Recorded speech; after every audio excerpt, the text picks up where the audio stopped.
صرف 24 گھنٹے میں منظر ہی بدل گیا۔ کل دوپہر تک گزشتہ کالم ضبط تحریر میں لا چکا تھا تو عمران خان کو گرفتار کر لیا گیا اور پھر کئی گھنٹے تک اسلام آباد ہائی کورٹ کے چیف جسٹس نے قوم کو ایک امید سے باندھنے کی کوشش شروع کر دی۔ یوں لگنے لگا جیسے مملکت خداداد پاکستان میں عدالت اور حکومت کے درمیان جس کشمکش کا آغاز چند ماہ پہلے ہوا تھا اور 14 مئی تک حکومت کو دی گئی مہلت باقی ہے، لیکن صرف چند ہی گھنٹوں میں ملک کا منظرنامہ ہی بدل گیا۔ اور رات گئے اسلام آباد ہائی کورٹ کے چیف جسٹس نے ایک ایسا حکم جاری کیا جس کے تحت سیکرٹری داخلہ اور آئی جی پولیس کو توہین عدالت کے جرم میں نوٹس جاری کیے گئے، مگر جس توہین عدالت کے جرم کے نتیجے کے طور پر عمران خان کو گرفتار کیا گیا اسے جائز قرار دے دیا گیا۔ یہ نہ صرف پاکستان بلکہ دنیا بھر کے عدالتی نظام کی تاریخ میں ایک انوکھا واقعہ ہے۔ اس فیصلے کے بعد وہ عدالتیں جو ریاستی جبر یا ناجائز مقدمات کے معاملے میں جائے امان سمجھی جاتی تھی اور جہاں پہنچ کر ایک ملزم یہ تصور کر لیتا تھا کہ اب اسے یہاں اپنی بے گناہی ثابت کرنے کا موقع ملے گا اور اگر اس نے اپنی صفائی میں جاندار دلائل دے دیے تو پھر اسے پولیس کے حوالے نہیں کیا جائے گا، یا اگر وہ عدالت کو قائل کرنے میں ناکام بھی ہو گیا تو کم از کم عدالت کے احاطے میں اسے گرفتار نہیں کیا جائے گا۔ اسلام آباد ہائی کورٹ کے چیف جسٹس نے عدالت پر بھروسے کی کئی 100 سالہ روایت کا خاتمہ کر دیا۔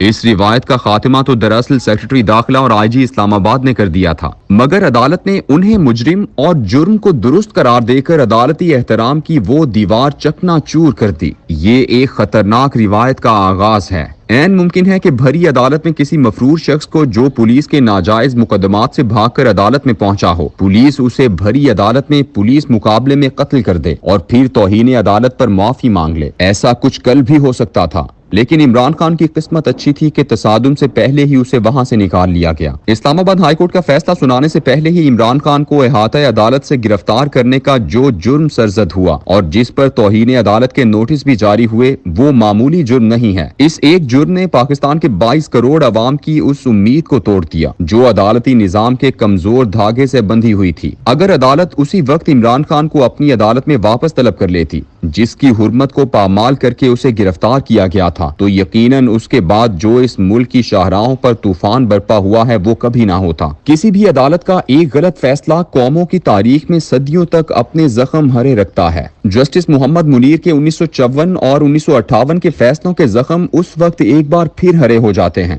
جب کوئی طالع آزما اقتدار پر قابض ہوتا ہے اور اس کے خوف سے پورا نظام عدل بھی اس کی مٹھی میں آ جاتا ہے۔ پھر اس خوف کا پہرا اور مصلحت کی چادر تلے معاشرے میں بسنے والے انسان انصاف سے نا امید ہو جاتے ہیں۔ 9 مئی 2023 کو جو کچھ ہوا اور لوگ جس طرح بے قابو ہوئے یہ 75 سالہ تاریخ کے ایک تسلسل کا نتیجہ ہے۔ تاریخ اس بات پر شاہد ہے کہ فرعون صفت حکمرانوں نے اگر اپنی حکومتوں میں عدل کی امید کے طور پر عدالت کی ایک کھڑکی کھلی رکھی تو تاریخ اس معاشرے میں ہمیشہ امن و اطمینان کی تصدیق کرتی ہے۔ دنیا کی کسی زبان یا کسی بھی معاشرے کی کہانیاں، لوگ داستانیں یا گیت اور شاعری نکال کر دیکھ لیں تو آپ کو اچھے حکمران کی تعریف ان الفاظ میں ملے گی: ایک تھا بادشاہ جو اس قدر انصاف پسند تھا کہ اس کے دور میں شیر اور بکری ایک گھاٹ پر پانی پیتے تھے۔ بادشاہوں کے خلاف بغاوت کی وجوہات تلاش کریں تب بھی ایک یہی وجہ نظر آتی ہے کہ اس کے دور میں انصاف نہیں تھا۔ لوگ سوال کرتے ہیں کہ تاریخ میں ظالم بادشاہوں کے خلاف عوامی تحریکیں تو محض چند ایک ہیں،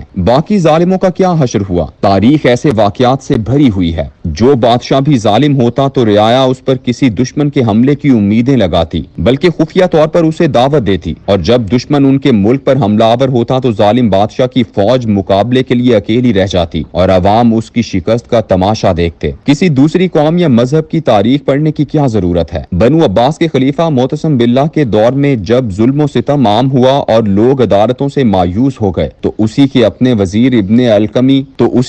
وزیر ابن القمی نے ہلاکو کو حملہ کرنے کی دعوت دی، جس نے بغداد کی اینٹ سے اینٹ بجا دی اور خلقت کھڑی اہل اقتدار اور اس کی فوج کے قتل کا تماشا دیکھتی رہی۔ یہاں تاریخ ایک واقعہ بیان کرتی ہے کہ بغداد کے بازار میں ایک عورت نے ہلاکو کا گھوڑا روکا اور کہا کہ میں بد دعا دیتی ہوں کہ اللہ تم پر اپنا عذاب نازل کرے۔ ہلاکو نے زور کا قہقہا لگایا اور کہا اللہ کا عذاب تو میں خود ہوں جو تم لوگوں پر نازل ہوا ہے۔ پاکستان میں بھی نظام عدل کی تاریخ بہت تاریک ہے۔ اس میں کبھی کبھی روشنی کی کرن وقفے وقفے سے نظر آتی ہے، لیکن پھر محیط تاریکی اسے اپنی لپیٹ میں لے لیتی ہے۔ ذوالفقار علی بھٹو کے دور میں یہی عدالتی نظام 5 سال عوامی امنگوں کے خلاف حکومتی خواہشوں پر فیصلے کر رہا تھا۔ ایک پارٹی تھی نیشنل عوامی پارٹی، جس کی 2 صوبوں بلوچستان اور سرحد میں حکومت تھی۔ اس پر سپریم کورٹ نے ہی غدار اور دہشت گرد کا الزام لگا کر پابندی لگا دی تھی۔ حیدرآباد ٹرائبونل میں ولی خان بزنجو، عطا اللہ مینگل اور حبیب جالب پر غداری کا مقدمہ چلا،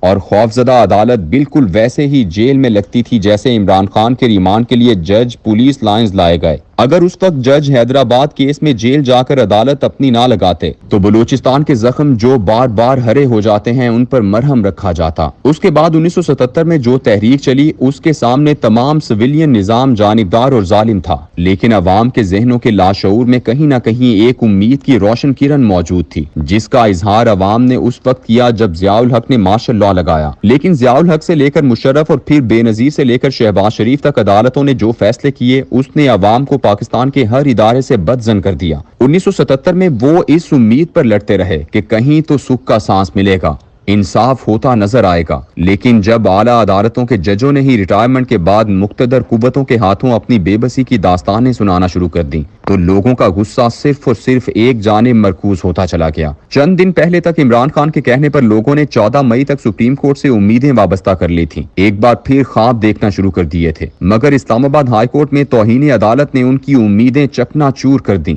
اب اس ملک کے 22 کروڑ عوام کا غصہ ہے کہ جس کی سمت بہت خوفناک ہے۔ گزشتہ تحریکوں کا تجربہ بتاتا ہے کہ جب بھی قیادت گرفتار ہوتی ہے تو ہجوم جس سمت چاہے نکل جائے، تحریکیں کسی نعرے کی محتاج نہیں ہوا کرتی۔ اجتماعی نفسیات کا اصول یہ ہے کہ ہر کوئی اپنے زخم لے کر نکلتا ہے۔ کسی کے بیٹے نے خودکشی کی ہوتی ہے، کوئی پولیس کے مظالم سہ چکا ہوتا ہے، کسی کی جائیداد پر قبضہ کیا ہوتا ہے اور کسی کے گھر میں کئی دن سے فاقہ چل رہا ہوتا ہے۔